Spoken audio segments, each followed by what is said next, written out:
Hello, good morning, and thank you very much for joining us. DSA here. We are very excited to be joined by Vicky and Helen and Ayo, so thank you very much indeed. Guys, just really to kick this off, I wanted to talk about how 2020 has affected the direct selling industry, how you think as a business, how you've coped with the challenges. Obviously now we find ourselves back in kind of what, I don't know whether it's lockdown 3.0 or 19.2 or whatever it is. It just feels like it's been going on forever. But from an overview perspective, I think the retail industry has changed beyond recognition now.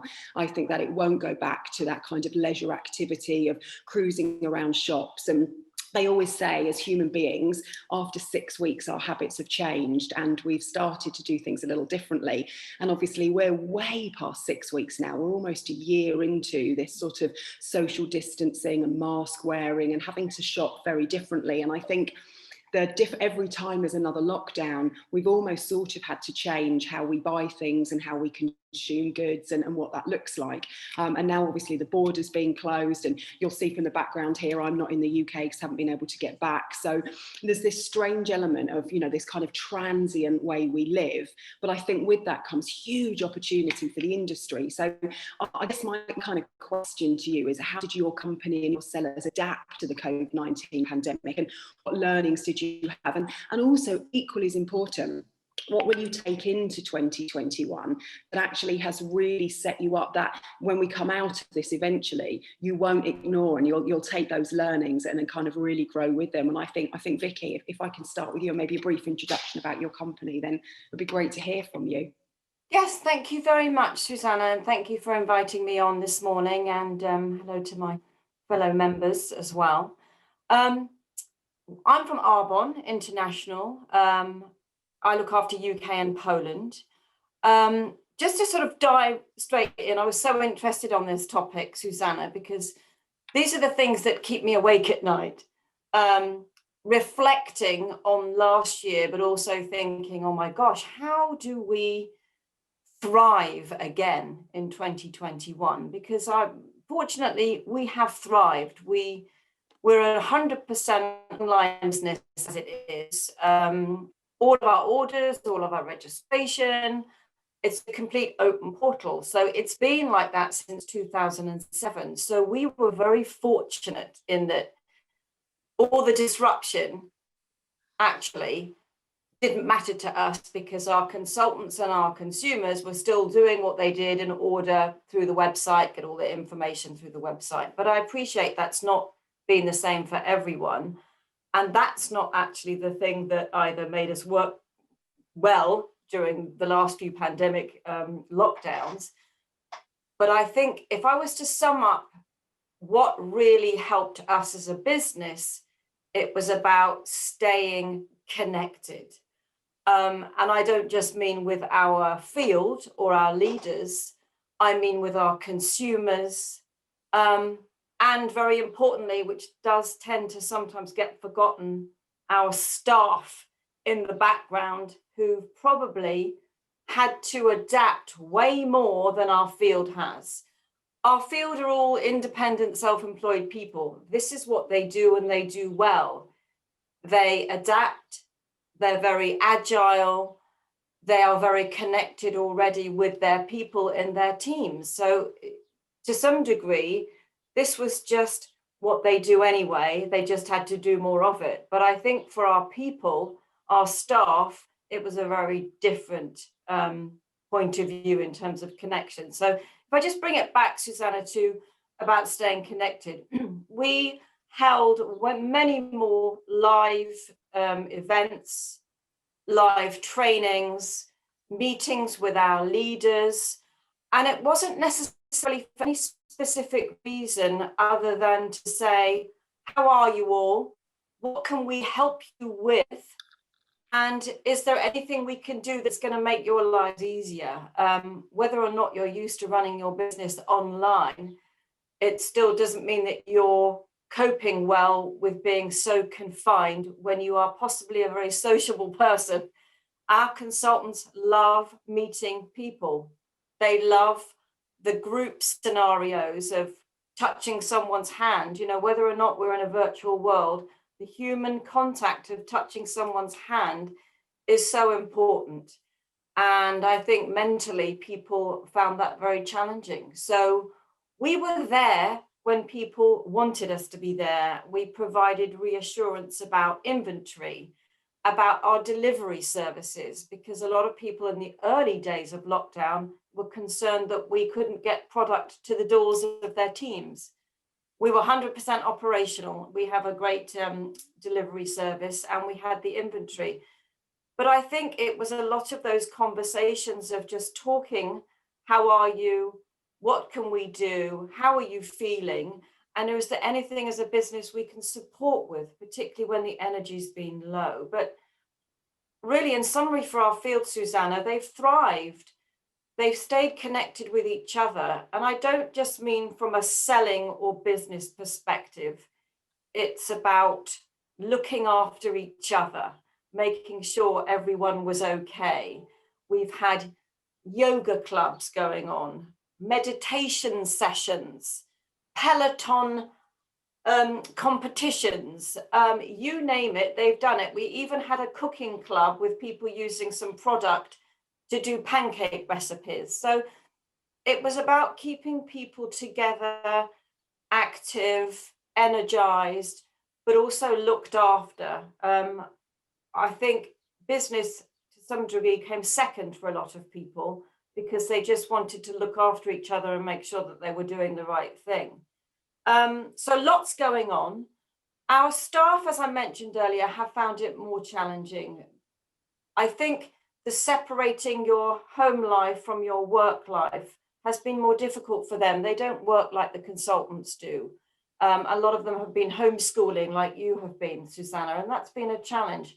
But we've really been so critical in saying to our teams, get out the house, take a walk, take a break. Don't be worried to have some downtime.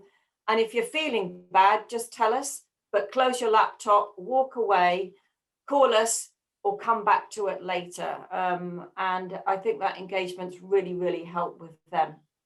So learnings, I would say out of anything, be adaptable. What's working now is not necessarily going to work in a month, 3 months, 6 months. We know that lockdown, we think lockdown's going to be eased in a couple of months.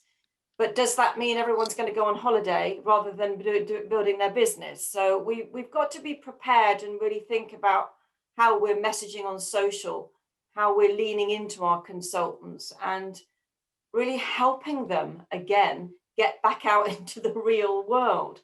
But I think listen to your field. They're the eyes and ears. The mood of our people dictates the success of our business. So we've got to be all ears and listen to what they're saying and react to what they need.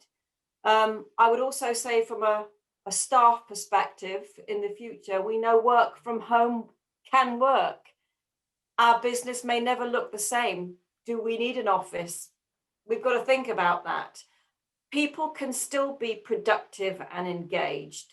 And I think for me, my big thing learning has been trust your people. They know what they're doing and we've all got common goals. It's lovely, isn't it? And like it's strange for me when I talk about the DSA, I always say it's not necessarily always, of course it's about the business opportunity, but actually it's so much more than that. It's about a community. And I think where the industry has really stepped up this time is actually that community not only has helped people, the consultants who work and give them that sense of belonging, that sense of, being able to see people, albeit not maybe physically, but virtually, and feel part of something bigger than just your social bubble or your network at home. But I think what we've also done is we've been able to really push that out to the consumer. I think there's been so much movement around actually where people were having to shield, where they couldn't get those things. That for me, I've got dressed every day throughout lockdown, and I put my face on and I would go to work, and I've just maintained it because from a mental health perspective, I like you, Vicky, I'm a social butterfly. I love people. I thrive off meetings. I love to see people, and actually I've not realised how hard it was emotionally on me not to get that connection and not to kiss people hello and touch people. And it's started to take its toll. But luckily, being in this sector, I've been able to dip in and out of our member companies and really feel the embrace of the passion and the productivity that goes on, and you know, not necessarily just selling things, but actually being supportive. And I think it's so much more as an industry than just being a retail channel to market. It is absolutely about encompassing. And I think what we've learned through this is, you know, when people join this industry, they get so much more than just an opportunity to earn money. And I think that's phenomenal. And I think that, you know, we mustn't forget. And I think we should really shout about what we've done as an industry after this, because we've helped so many people access products that they need when the retail shops have been closed, that have been safe and have given not just the giants like Amazon. I mean, you look at Amazon's growth throughout this, you know, it's all on the bottom line, but actually we're giving back to people who would otherwise potentially have been furloughed or not had an income or have lost their job, that they can earn some extra money whilst helping the consumer as well. And I just think that's really vital. And I think we've really set the scene there. So, you know, it's great to hear what you've been doing at Arbonne. Helen, can you share what you guys have been up to?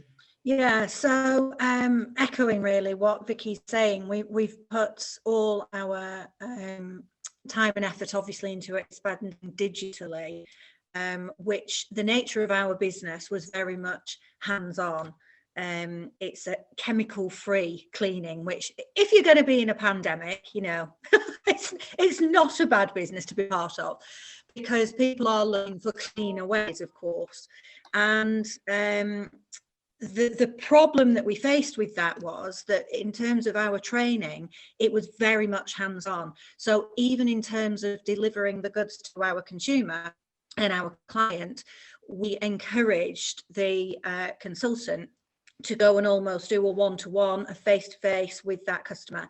And so to really coach her on a new way of cleaning her home environment. So all of a sudden overnight, you couldn't do that. And it was really about being able to coach this and to get it into people's hands in a way that people felt safe and protected, but could also learn. Because with us, it's a bit of an educational sale. It's not just you know, something that, it's not a sexy product, let's be honest. It's cleaning, it's not sexy. So, you know, it's not something that you're going to look at and think, I want, or I'm going to treat myself. It's a completely different concept. So for us, that, you know, we had to pivot the business straight away. Obviously, our main factor was our consultant earnings and their income. And, you know, we really had to change dramatically, actually, a lot of the way we operated. So, but as Vicky said, and as you said, you know, employment is no longer the secure option. And I think there is a bit of a shift in people's mindsets now. I think people perhaps prior have maybe dabbled a little bit. And I think there's a little bit of a shift where people are thinking, do you know, I could actually make this a career now, as opposed to a little add-on. And we're seeing a lot of people coming through that are actually, this has literally changed their mindset completely into a career progression, as opposed to a little extra, which is still there and always going to be there. But I think it's opened people's mind up a little bit more as well. So obviously we've digitalized everything. We have, I mean, ENJO itself is in 33 countries, and that's another thing as well. I feel that the camaraderie between the countries, it has got much better, you know, and we're having again. The thing is, you're not tied geographically anymore. You know, you're in a foreign country now and you could just be next door, you know, and that's a real positive to come out of this. So we're learning a lot from our colleagues in Japan, as an example, Canada, Australia. And although we had that before, it's become more prevalent because everybody's in the same boat. And you know, you've got to look at the positives from this as well. And I think there is a lot of positives to take from it. We've put a lot of time into networking, obviously online demos. Going forward, this is always going to be part of the business now. And had somebody said that to us a year ago, we wouldn't have been able to see that. You know, everything that's happened now, it's given so many more possibilities and opportunities. And I think, you know, the fact that we all work from home and, I don't know, the cat walks in front of the laptop when you're on a, you know, a director meeting is actually fine. And a year ago, that would have stressed everybody out. And now I think people have had to relax a little bit. And it's not necessarily a bad thing, you know.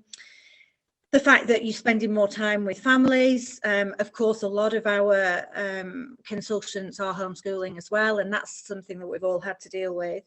But you don't have to jump in the car, you don't have to drive anywhere, you don't even have to put petrol in the car anymore. You can't spend any money because there's nowhere to spend it. So, you know, there is so many positives, and I think developing the business for us has been a massive learning curve, but actually in a really positive way. So we've put a lot of time into our replicated websites and a lot of financial backing behind that as well. And I think, yeah, there's a lot of lessons to be learned and still to be learned as well. As Vicky says, you know, forward planning, I think, is a little bit out of the window. I think we can forward plan as much as possible, but whereas by this point we would all have our everything's in ducks in a row to the end of the year, I don't think you can do that anymore, actually. And it's about the flexibility and learning to live with that. Helen, I completely agree. And I think, you know, it's those moments, isn't it? We're not in my wildest dreams. You know, I remember when I did 20 years at Royal Mail. So when you talk about, you know, what you sell isn't sexy, I sold stamps for 2 years. That's not sexy. Dear Lord, that's not sexy. The ability to post something from A to B. And we always used to say, we weren't selling post, we were sending hopes and dreams. And it was like, you just can't dress it up. You can't. Delivering love. It was, yeah. No. But what I think is fascinating is that we have, as an industry, been really nimble, and we have moved things around amazingly and responded and done. But like you say, those priorities. But in my wildest dreams of all that time when we were in Royal Mail and we were in kind of war room scenario, right? What if this happens? What if that? Nobody had a contingency plan for a global pandemic. Nobody did. And those that said, you know, they thought it was coming, you know, we were just completely all prepared. But where I'm so proud to have headed up this sector is that actually it's been amazingly nimble. It's responded really well. It's listened to the people out in the field. Like you were saying, you know, there've been Peloton classes, there've been yoga bits. There's, you know, we pulled together as a community. We've changed the way we've sold things, changed the way we positioned it, and you know, and with the cleaning products, it's that moment, isn't it? Of actually, now more than ever, we know to wash our hands and need to do, but we don't want those chemicals in our body. You know, we don't want them in there. We don't want to pollute full of lead and all the terrible things. And I think it's just fascinating how we will change our lives, and we will have changed them forever. Like there is a generation of people growing up, and I do worry a little bit about the, you know, the whole mental health thing, because I think there are children that were born a year and a bit ago who outside their family will never have seen another grown-up smile without a mask. And that's actually a really weird, like if you think that smile is, you know, a baby smiles because it replicates its visions, etc. We have a very different world that we're going to be entering into that's going to take some time to really come out the other side. But I think that, you know, what we've done as a sector is really manage that from a retail perspective, and I think we'll be there to help support as those changes come and give people that flexibility to be at home and be with the cat walking across the screen. And for me, you know, I was so impatient, even standing in a queue for 5 or 6 minutes. I was, come on. Everything had to be now. You know, I mean, I always laugh. We lived in a world where you could buy pre-cut lettuce and grated cheese. I mean, what is that about, that we're so lazy we couldn't even grate cheese anymore, and you couldn't tear a lettuce, you could buy it in a bag already torn for you because that's too much of an effort. But now all of a sudden, actually, we're having to queue to get in the shop. We're having to wait outside. We're having, like, our patience levels, I just feel, have become more tempered. I feel we've become more accepting of people's circumstances and hopefully more tolerant. And I think as we take that forward, they're the positives that come out of what can only be described as an utterly bizarre, you know, 12 months, really. It's about respect for the planet and reconnecting with nature and leaving the place for our future generations in a good way. And I think going outside, people I know who were not really keen walkers or into nature have now suddenly started to grow vegetables. And yeah, exactly. It's just people have got a very different view of a more simple life. Yeah, of what's important. And it is actually the little things, you know, it is the small things. That my herb garden is absolutely thriving simply because I've learned that gin and tonic with herbs in is I've got a botanical set going on out there. It's amazing. If I can't get to the bar has to come to me. So that moved us beautifully into what you guys have been up to. Are you happy to talk us through how the year's changed you? Yeah.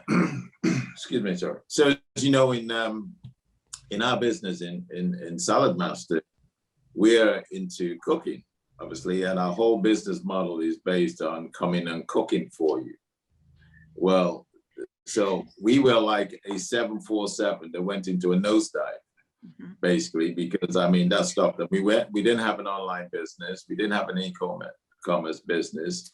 So it really, and we're talking about a high ticket item, we're talking a few £1,000s for the product when you make a purchase. And we went from this where, when we went into it, the challenge here was all our consultants out there was saying, well, they've got to taste the food, they've got to smell the food, they've got to touch the food. It was a very physical thing. And so it was an immediate blank of a group of people who just go, well, we can't sell. We just can't sell. It's not possible. So one of the things that's helped me in business over the years is a quote from Albert Einstein, which is, in the middle of every difficulty lies opportunity. And I always think it doesn't matter what the challenge is, there's an opportunity here. There's an opportunity here. And just like we're talking about, COVID has not been it's been a terrible thing to happen. But on the other side of it, there are so many positives that come out of it. Like, say, people are connecting with themselves, are connecting with the environment. And we look for the opportunity. So within 30 days, we had to reinvent ourselves. And what I love about direct sales people is, I always say this to my team, and I'm sure the same goes for elder companies, is you put your top heads together. It doesn't matter what the problem is. They're going to smash it. They're going to come through it. They'll find a way. If you were in a situation and you needed to get out of that situation, and you were surrounded with a handful of direct sales people, you probably get out, still figure a way out.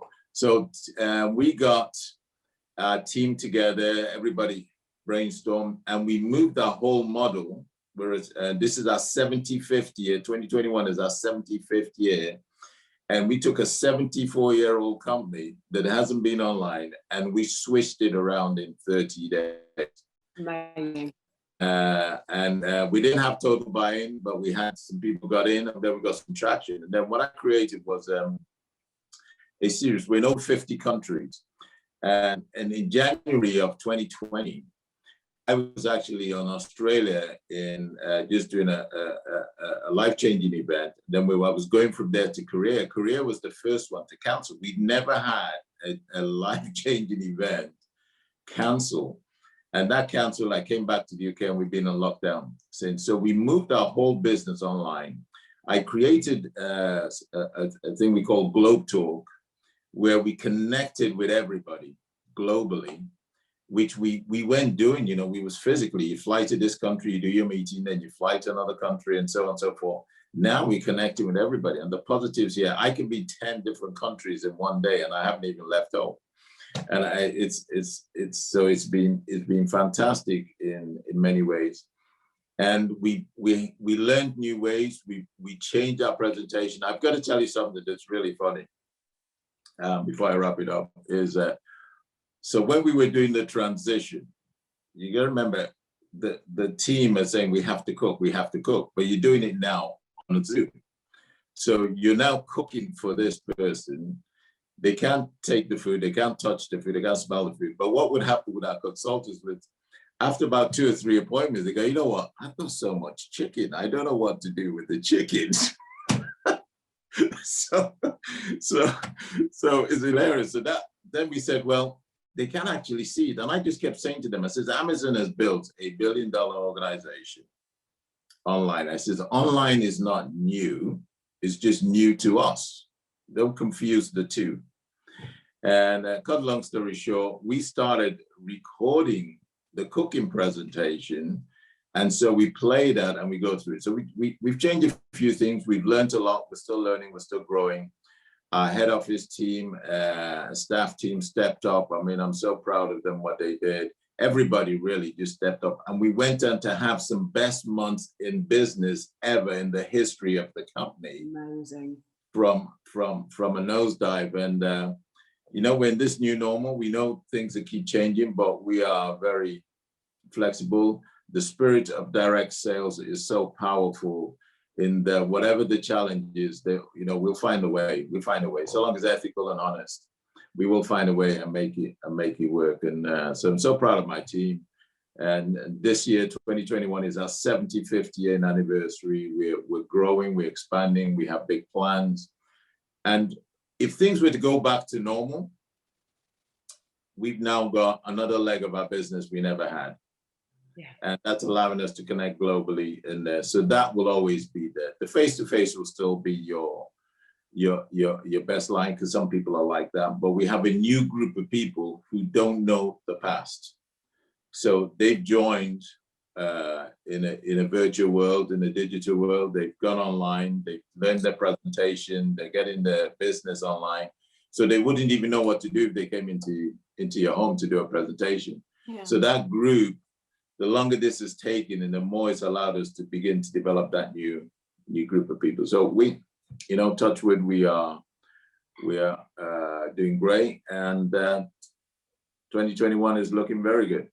Oh, good. Oh, it's amazing, isn't it? Because to take a 74-year company and change that in its 75th year is spectacular. And I think it brings it back to that, you know, it is the nimbleness of these businesses that allow you to respond quickly, not be set in stone. And I think that comes back to, you know, all the points you guys have made. It's about the consultants, about listening to them, about empowering them, about working with them to run their own businesses. And I just think that's phenomenal. And where I think, just to kind of bring this back to the full circle, we talked at the beginning about, you know, the retail sector and how it was changing. I think at this, before we went into lockdown, more and more retailers were looking at that experience. They were thinking, how do we give our customers an experience? And actually now I think we will start to, we'll keep the digital, but I think as a sector, we will start to move back into that face-to-face, to the, you know, the kind of the experimental world. And I think we will have people, when we can get together in small numbers, coming into the safety of people's homes, in their bubbles, being able to share the products and see them, whether it's looking at makeup or cleaning or cooking, whatever it is. I think we will start to do that. And actually that will form the way we shop in retail now, because there won't be those pop-ups at Tesco's where people jump out and try and spray you with perfume or get food or whatever it is. You know, that's gone, hasn't it? That world has changed. We don't want to see that anymore. We're all about cleanliness and hygiene, and that force of habit will stay for a long time. I think it will take a lot to break some people out of that. So I think it's fascinating. And if you're not already doing it, you know, I'm tempted to buy a kit just so that I can do a cook along show with you. I think and everyone who's got their Saladmaster, we can all come in and cook along. Also, you know, because I know that the makeup and the Arbonne are doing great online. Well, we've been doing cooking classes, cook schools. We did children cooking classes because a lot of kids at home. So we put up a series of cooking, teach your kids how to cook. Oh, well, I'm going to have to get my girls onto that, because I need to get my children to stop baking sweet things, because if I eat any more cookies, I'm not going to be able to do anything up. I've just got to stop. Lockdown for me, you know, I never really ate sweet things, and the girls suddenly got into and it just bloomed. But now I've got such a sweet tooth, I crave it. So I'm going to check out the cooking line so I can get them on something savoury for my health benefit. It's lovely. It's lovely. Well, we bake cakes with no oil and no fats, no butter, nothing. Oh.